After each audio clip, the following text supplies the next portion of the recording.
जे लोक स्वतःसोबतच इतरांना महत्त्व देतात, इतरांच्या मताचा आदर करतात, इतरांचं कौतुक करू शकतात आणि सर्वांशी एकसारखं वागू शकतात, अशाच लोकांची संगत आपल्या प्रगतीचं कारण बनते. कालच्या भागात स्वतःला जाणून घेतल्यानंतर आज वेळ आहे आजूबाजूच्या लोकांना, वातावरणाला जाणून घेण्याची. तुमच्याही आजूबाजूला असे लोक आहेत का, जे तुमची एनर्जी म्हणजेच आनंद, उत्साह, सकारात्मकता, सृजनशीलता शोषून घेतात?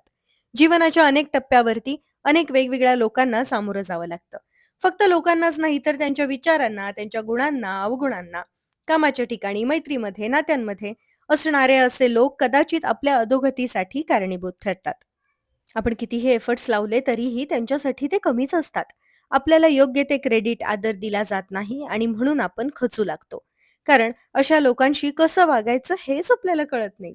थोडं सगळं स्वीकारून विसरून 4 पावले पुढे टाकली तर मागे 10 पावले खेचली जातात. आतल्या आत आपली कोंडी होते. काही लोकांमुळं जीवनाला अर्थ येतो तर काहींमुळं अगदी जगणं नकोसं होतं. आपली ऊर्जा राखून ठेवण्यासाठी, प्रोटेक्ट करण्यासाठी अनेक मार्ग आहेतच. त्याचबरोबर अंतर हा एक मोठा उपाय आहे. काही ठिकाणं कदाचित आपल्यासाठी बनलेलीच नसतात.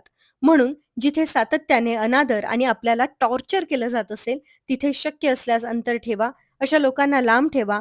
मग लोक काय म्हणतील? आपण एकटे पडू का? हा विचार करू नका. जिथे आपलं महत्त्व नाही तिथून बाहेर पडल्यावर तुम्हाला नव्या गोष्टी शिकण्यासाठी आणखी जास्त वेळ मिळेल. दूर राहणं शक्य नसेल तर मर्यादा रेषा आखा. भावनिक अंतर वाढवा. आपल्या जीवनामध्ये, कामामध्ये, आर्थिक व्यवहारामध्ये किती समोरच्याने यावं याचा निर्णय तुमचा आहे. त्यासाठी तुम्हाला आदराने मात्र स्पष्ट मत मांडणं शिकावं लागेल.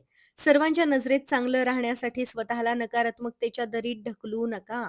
स्वप्नांचा पाठलाग करा, लोकांचा नव्हे.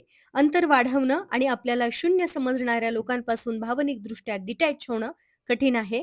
थोडा त्रास होईल, वेळ लागेल. अचानक मर्यादा आखताना आपल्याला आणि समोरच्यालाही त्रास होईल. समोरचा कदाचित विचित्र वागेल, आपल्याला आणखी वाईट ठरवेल. पण आपण खचून न जाता खंबीर राहू. रडू, पडू, चुका करू, पण त्यातून घेतलेली शिकवण आयुष्यभर लक्षात ठेवू. आपल्या जीवनाला अर्थ देण्यासाठी, आपल्या हातून उत्तम कामगिरी घडवून आणण्यासाठी आपल्या आजूबाजूला विचारांनी सुदृढ, व्यवहार जाणणारेच लोक असायला हवेत. कारण गर्दी कमी झाली तर आणि तरच स्वप्न स्पष्ट होतात. स्वप्न शोधायची कशी आणि त्यांचा पाठलाग कसा करायचा हे जाणून घेऊयात उद्याच्या भागात.